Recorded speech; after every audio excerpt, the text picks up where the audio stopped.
Ang pera mismo na nakita sa loob ng kulungan ni Cedric Lee ay ipapakita na ngayon i-flash dito sa screen, kung saan naman galit na galit si Vong Navarro dahil tila parang nakakutob siya ng mismong may masamang mangyayari sa kanya dahil merong nagmamasid sa kanya sa labas ng bahay niya.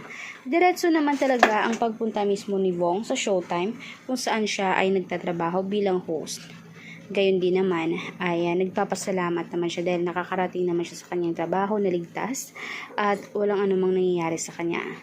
Pero ang milyones na nakita mismo sa bag ni Cedric Lee ay halatang galing sa labas, ibinigay sa kanya, itinago, at parang may binabayaran ata siyang tao, kung kaya't nakakalusot siya lagi sa mga kasalanan niya. Parang malaki ang kumpiyansa niya na hindi siya sasaktan, hindi siya pababayaan at bibigyan siya ng special treatment, at gayon pa man ay special naman talaga siya umano sa mga kapulisan. Siguro nga dahil ay pera ang katumbas. Ngayon din naman na mainit ang pera, mailap hanapin at mahirap pagtrabauhin.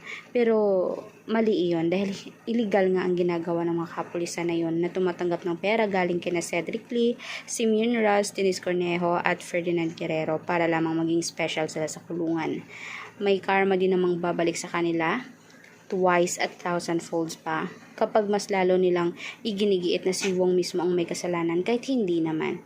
Kaya comment kayo guys sa ibaba kung anong suggestion nyo o opinion nyo patungkol dito sa case ni Vong Navarro, Denise Cornejo at Cedric Lee.